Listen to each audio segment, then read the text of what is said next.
What's up, y'all? It's Tim Leak and welcome back to my channel. And on this channel we talk about real estate investing, entrepreneurship, and finance. And in this video we're going to talk about me walking away from my $80,000 a year government job to become an entrepreneur.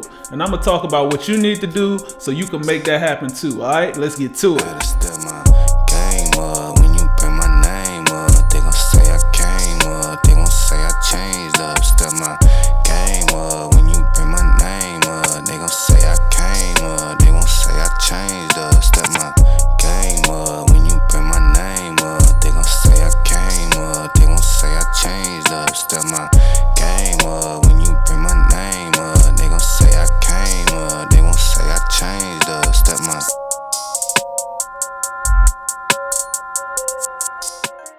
Like I just said, I decided to quit my government job making $80,000 a year to become a full-time entrepreneur. It happened about 6 months ago, and I must admit, it was kind of a scary feeling, but I felt that it was the right decision. There's just so many disadvantages when it comes to working a 9 to 5. And the only real advantage is a steady paycheck. But $80,000 a year is not even a whole lot of money anyway. There's millions out there, and I never had the time to go get it because I was always working. I mean, I had ideas and side hustles, but after working all day and sitting in traffic on the way home, by the time I got home, I was so tired to do anything. That's why my renovation project for my rental property took so long. And what really made me decide to finally quit, I took a trip down to Miami to shoot documentary footage for a close friend of mine. He's like my big brother. He's a successful entrepreneur. I did a video on him a while back. But while I was down there, just being able to see how he's living and how he's doing business and living life on his own terms, my mindset completely changed, and I realized I was wasting so much time at work when I could be building my own business and building my own brand.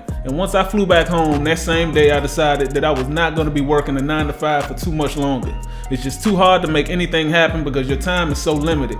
And whenever you work a job that pays you by the hour, there's always a cap on how much money you can make. There are only so many hours in a day, and you can only make but so much. But honestly speaking, it's not all about money. Sometimes you have to take a slight financial loss now just so you can be winning later. It's a sacrifice, and you have to decide if it's worth it for you or not. Some people I told was quitting, they were really happy and they saw it as a good opportunity for me. But some people, they're gonna try to plant a little seed of doubt. Are you sure you gonna give up all that time, that good government job? What you gonna do? Don't worry about what I'm gonna do. But honestly, what they're doing is projecting their fears on you. They can never make a move like that, so they don't know how you gonna be able to pull it off. They're not even trying to be negative, but that's just how they think. It's their mindset. Quitting a decent paying job is unfathomable to some people, but it's like a bumblebee trying to explain to a fly that honey tastes better than shit. There's really no point. It all depends on their mindset. But if you have a mindset similar to mine and don't want to spend your life working a 9 to 5 job for 30 years, sitting in traffic, tired when you get home, and building someone else's business, as soon as you come off vacation, you gotta get ready and go right back to work, then I'm gonna give you some advice on how to prepare yourself to take that leap of faith.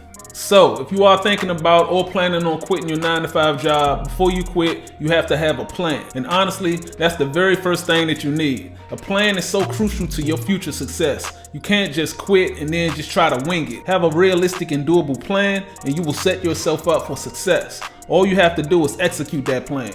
It can't be a plan like, I'ma quit and I'ma get rich working for myself. No. How are you going to get rich? What are the small steps and short-term goals that you're going to set for yourself? You really have to be prepared. So that's probably the most important thing. Have a plan, and it has to be realistic. Also, while you're working, it's best to save up as much money as you can. You're going to need funds saved up for any emergency that might happen, or just to carry yourself over till your business start making some real money. There's no set amount, but the more you save, the better. And something else that you'll want to have is good credit. Before you quit your job, you need to make sure your credit is right. It's just so many advantages of having good credit that you might need to take advantage of. And you probably want to make sure you get more credit cards if you don't have a lot already.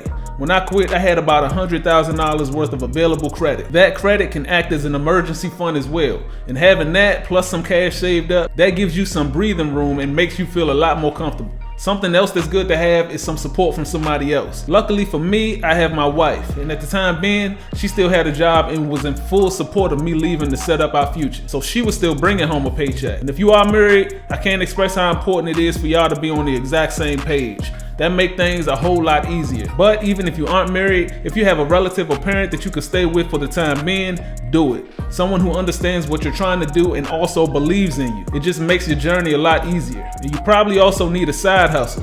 something that can make you money here and there. I was already a licensed real estate agent. Now at the time, I never represented a client because I was only focused on using my license to help myself as an investor. But since I decided to quit my job, I decided to put my license to use. And since being an agent is different from working a 9 to 5, I still have the time and freedom to focus on my other businesses. And if you can, while you still have your job, try to get an income generating property. The fact that I had a soon to be rental at the time made my decision to quit a lot easier. I knew I was going to have money coming in, and that's a huge help.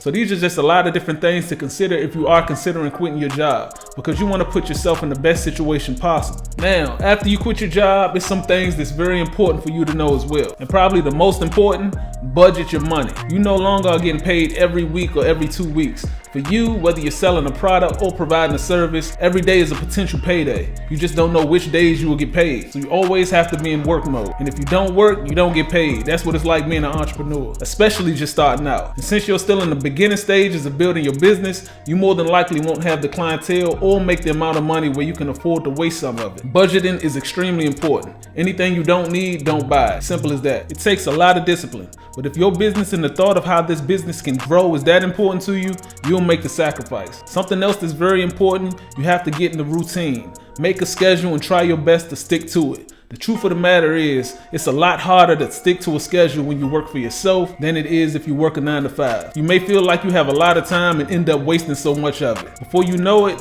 days and weeks have passed without any productivity. The goal should be to be productive every single day.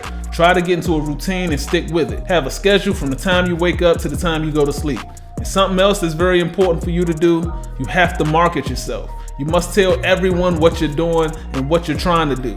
And I know it's a lot of people that don't like telling other people their goals or what they got going on, because I'm the same way. But the truth of the matter is, you need clientele, you need customers, and you need referrals. And if you're just starting out, those aren't going to just come out of nowhere unless you tell people what you're doing. As a real estate agent, I have to put it on Facebook, I have to put it on Instagram, or else no one would even know that I'm an agent and I wouldn't get any business. And you can't just tell them once, you have to remind them, because people will forget. And I'm not gonna lie, this could be very irritating because I've always been a move in silence type of person. But now I have to promote my business. As an entrepreneur, this is just what you gotta do. Now, honestly speaking, I'm not anti having a 9 to 5. It really depends on the type of person you are. It just was not for me at all. But if you don't want the responsibility of having to work for yourself, because trust me, it's a responsibility and it's a lot of work. And if you enjoy your job, then having a 9 to 5 may not be that bad for you. For me, I'm working on building a business and investment portfolio where I don't have to work at all. I want to be rich and wealthy, and there's no way I get there while spending most of my time working a 9 to 5 job. People say that time is the greatest asset. But if you don't have freedom of time, then you're just wasting it. For instance, somebody sentenced to life in prison has all the time in the world. But since he's not free, it's not too much he can do with that time. And working a job definitely is not prison, but I definitely didn't feel free. So for anybody out there watching, if you feel the same way I felt, then hopefully this video does help you and it prepares you to take that leap of faith. So thank you guys for watching. Please remember to like and subscribe. And I promise I'll keep you guys informed on what's going on with me and life as a full-time entrepreneur. Thank you guys again, and I look forward to seeing you guys in the next video.